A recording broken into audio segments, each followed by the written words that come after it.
Και συνάδελφοι, βλέπετε έχουμε εντελώς διαφορετική αρχή. Φιλοξενούμε εδώ στους εργαζόμενους του Alter, στο στούντιο, μία συνάδελφό μας. Είναι η κυρία Μαρία Λισάνδρου, είναι μάλιστα Κυπρία, χωρίς κυπριακή προφορά παρακαλώ, και η οποία είναι αρχισυντάκτρια του περιοδικού, του μηνιαίου περιοδικού του Nexus.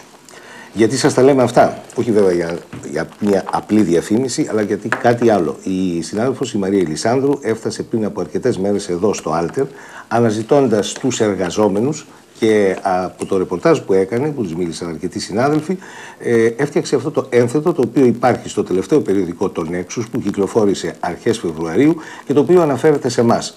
Η ιστορία του Alter, πώς φτάσαμε εδώ, γεγονότα, πάρα πολλές φωτογραφίες και συνεντεύξεις με πολλούς συναδέλφους. Εδώ στο στούντιο λοιπόν θα κάνουμε μια πολύ μικρή συζήτηση με την κυρία Λισάνδρου. Καλησπέρα σας. Μαρία, καλώς ήρθες. Ευχαριστούμε που βρίσκεσαι κοντά μας. Να είσαι καλά. Και ευθύς αμέσως ρωτάω την πιο απλή ερώτηση που σου είχα κάνει όταν είχες έρθει πριν περίπου ένα μήνα εδώ στο Alter. Πώς αποφασίσατε να σπάσετε αυτό το εμπάρκο στο οποίο μας έχουν βάλει και τα μέσα μαζικής ενημέρωσης, τηλεοράσεις και ραδιόφωνα και οι εφημερίδες, οι οποίες δεν γράφουν ούτε μία αράδα για μας? Τι ακριβώς συνέβη? Θα σας εξηγήσω. Καταρχάς, δεν είχαμε αντιληφθεί μέχρι που μας το είπατε εσείς ότι ήταν τόσο απόλυτο το εμπάρκο. Δεν το ξέραμε. Εμείς θέλαμε να κάνουμε ένα θέμα, να κάνουμε ένα αφιέρωμα στην κρίση που αντιμετωπίζουν τα παραδοσιακά ΜΜΕ και θεωρήσαμε ότι το Alter ήταν ένα από τα πιο χαρακτηριστικά παραδείγματα, τέλος πάντων, αυτής της κατάστασης. Και παράλληλα με αυτό να προβάλλουμε και το θέμα, γιατί το είδαμε και συναδελφικά δηλαδή, πέρα από αυτό. Σπάνια περίπτωση, αλλά καλή. Έτσι το σκεφτήκαμε και έτσι λειτουργούμε γενικά στο περιοδικό. Οπότε είπαμε να έρθουμε να κάνουμε μία συνέντευξη, να μας πείτε κι εσείς από μέσα πώς βιώνετε το θέμα κρίσης στα παραδοσιακά ΜΜΕ. Ερχόμενοι όμως εδώ, η αλήθεια είναι ότι αντιμετώπισα κάτι που δεν το περίμενα. Δηλαδή, πέρα από την διεκδίκηση των δικαίων, των εργαζομένων, των ετοιμάτων τέλος πάντων και την διεκδίκηση των δεδουλευμένων, είδα ότι υπάρχει και κάτι άλλο παραπέρα. Μια υποδομή διαφορετική από ό,τι φανταζόσουν. Ακριβώς. Και ότι εδώ γίνεται κάτι αξιοθαύμαστο, το οποίο αξίζει να προβληθεί.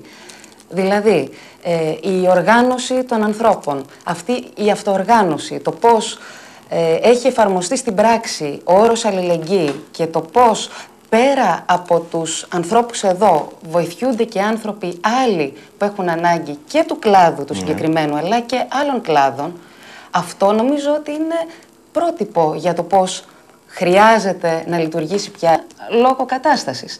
Είναι και λίγο, θα το πάρω και λίγο πιο μακριά το θέμα. Νομίζω ότι ως Έλληνες είναι σαν να έχουμε ξαναβρει κάποια χαρακτηριστικά που τα είχαμε χάσει. Ακριβώς. Αυτό ο άνθρωπος που δεν έχει πέρα από τον εαυτό του, παρόλο ότι έχει ανάγκη, βλέπει και το διπλανό του. Δηλαδή, και ο ίδιος να κάνει ό,τι μπορεί για αυτόν, αλλά να δώσει και κάτι παραπέρα, όπως μπορεί να βοηθήσει. Και νομίζω ότι οι εργαζόμενοι του Alter το έχουν πετύχει αυτό στην πράξη. Και είναι ένα παράδειγμα που πρέπει να προβληθεί. Και μάλιστα θυμάμαι την πρώτη φορά που ήρθες, αφού είχαμε τηλεφωνηθεί μια-δύο φορές, ήταν να καθίσεις λίγο, να γυρίσουμε σε κάποια γραφεία, σε κάποιους χώρους δικούς μας. Για ένα μισάωράκι. Για ένα μισάωράκι. Αν θυμάμαι καλά, πρέπει να έχεις κάτσει 5-6 ώρες και μάλιστα έχεις μιλήσει και με άλλους συναδέλφους. Ένας από τους συναδέλφους που μίλησες είναι ο Γιώργος ο Νικολόπουλος και άλλοι συνάδελφοι βέβαια. Αλλά το πιο σημαντικό για μας είναι ότι ήρθες εδώ, κάθισες μαζί μας, έζησες κάποιες ώρες, ξανάρθες μετά, έρχεσαι και τώρα. Και βέβαια εκείνο που ιδιαίτερα μας συγκινεί εμάς είναι ότι γράφτηκαν ακριβώς αυτά τα οποία όχι μόνο ελέγχθησαν, αλλά εν πάση περιπτώσει αυτά τα οποία ζούμε εμείς καθημερινά. Είναι έτσι? Έτσι είναι ακριβώς, και υπήρξε λόγος που ενώ συνήθως το θέμα των συνεντεύξεων πάντα υφίσταται μια μικρή επεξεργασία, να ελεγχθούν όλα πιο σωστά. Ένα ρετουσάρισμα πιο σωστά, ενώ συντακτικά, όχι. Να αλλοιώνει Ακριβώς, όχι να αλλοιώνει το θέμα και το νόημα. Στη συγκεκριμένη περίπτωση κρατήθηκαν όλα όπως ακριβώς λέχθηκαν. Γιατί ήταν σημαντικό να φανεί ακριβώς τι συμβαίνει, να βγει προς τα έξω ακριβώς η άποψη των ανθρώπων εδώ και ο αναγνώστης να λάβει όσο πιο ξεκάθαρη εικόνα γίνεται μέσα από αυτά που θα διαβάσει. Μάλιστα. Ελπίζουμε πάντως ότι αυτό τουλάχιστον το κείμενο το δικό σας, αυτή την ενέργεια, την κίνηση μάλλον να την πούμε πιο απλά, να τη μιμηθούν και άλλα μέσα μαζικής ενημέρωσης στην Ελλάδα, γιατί οφείλω να ομολογήσω ότι είναι πάρα πολλοί συνάδελφοι που μας έρχονται από το εξωτερικό. Δηλαδή, πρόσφατα είχαμε συνάδελφο από την Ιαπωνία, από το Ιράν, από την Ιταλία, Γερμανίδα, μια Γερμανίδα για περιοδικό των γερμανικών συνδικάτων, Γαλλίδα για περιοδικό του Μεξικού και πάει λέγοντας. Πάντως, εμείς θέλουμε να σε ευχαριστήσουμε πραγματικά όλοι οι συνάδελφοι για τη δουλειά που έκανες και βέβαια, αν μπορούμε κάπου αλλού να ξανασυνεργαστούμε, εδώ στο Alter για τους εργαζόμενους, θα ήταν πολύ ευχάριστο για μας.